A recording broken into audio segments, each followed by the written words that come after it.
Today we will discuss the angle sum property of a triangle. हमने triangle के बारे में पढ़ा है। ट्राइंगल क्या होते हैं, जिसकी 3 साइड्स होती हैं, 3 वर्टिसेस होती हैं।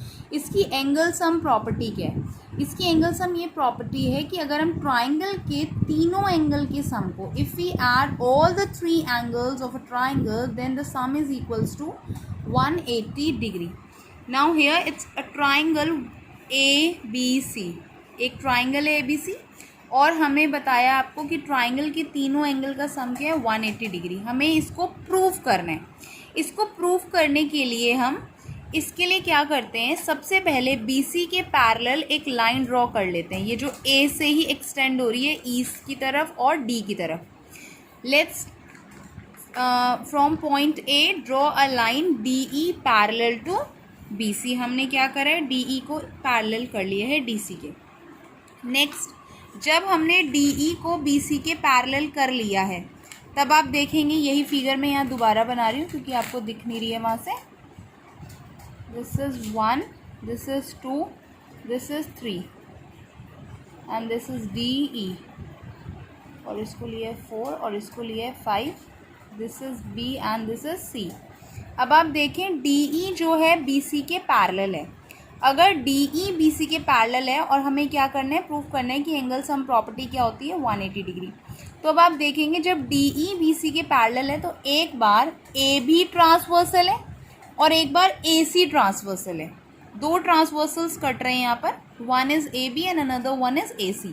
सबसे पहले अगर AB ट्रांसवर्सल है तो एंगल 1 किसके इक्वल होगा, एंगल 4 के ऑल्टरनेट एंगल। ऐसे ही same, if AC is a transversal then angle 2 is equals to angle 5। ये भी ऑल्टरनेट एंगल्स हो गए, ये दोनों ऑल्टरनेट एंगल्स, ये दोनों ऑल्टरनेट एंगल्स। अब आप देखेंगे DAE is a straight line. ये क्या है, एक स्ट्रेट लाइन। स्ट्रेट लाइन है तो 4, 3 एंड 5, इन तीनों का सम होगा 180 degree, angles on a straight line. अब हमने देखा है कि एंगल 4 की जगह पे हम एंगल 1 और एंगल 5 की जगह पे हम angle 2, we will replace angle 4 by angle 1 and angle 5 by angle 2। तो हम क्या कह देंगे, angle 1 + 3 + 2 is equals to 180 degree. It means 1, 2, 3 का सम अगेन क्या हो गया, 180 degree. Next we have exterior angle property. Exterior angle property का मतलब होता है कि बाहर के एंगल्स। अब हमने एक सेम ट्राइंगल बनाया, इसमें बाहर के एंगल्स भी बना दिए एक्सटेंड करके, यहाँ से एक्सटेंड कर दिए, यहाँ से, अगर आप कैसे भी एक्सटेंड करें। तो आप देखेंगे जो बाहर का एंगल है, इसकी प्रॉपर्टी की exterior angle property, the exterior angle is always equal to the sum of the 2 interior और ऑपोजिट एंगल्स। जो बाहर का एक्सटीरियर एंगल होता है वो सामने वाले के, जो उसके ऑपोजिटली होते हैं 2 एंगल्स, उनके सम के इक्वल होता है। जैसे 4, 2 + 3, ऐसे ही आप 5 को क्या करेंगे, इसके सामने देखिए, सामने दोनों कौन से एंगल है, 1 और 2, तो इन दोनों के सम के इक्वल। ऐसे ही सेम 6 के सामने क्या है, 1 और 3, तो इन दोनों के सम के इक्वल होता है। Now the question based on angle sum property of triangle and exterior angle property is this.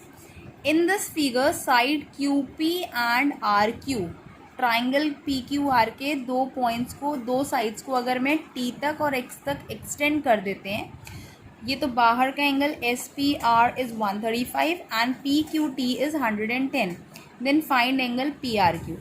अब हमारे को ये एंगल फाइंड करना है, तो आप देखेंगे बाहर का एंगल मैंने आपको बताया, जो बाहर का एंगल है सामने वाले दोनों के सम के इक्वल। अब 1 I can easily find out because these both angles are forming linear pair. Linear pair बना रहे, तो एंगल 1 क्या हो जाएगा, 180 - 135। हम बहुत सारे क्वेश्चन इस पर बेस्ड कर चुके हैं। Angle 1 will be 45।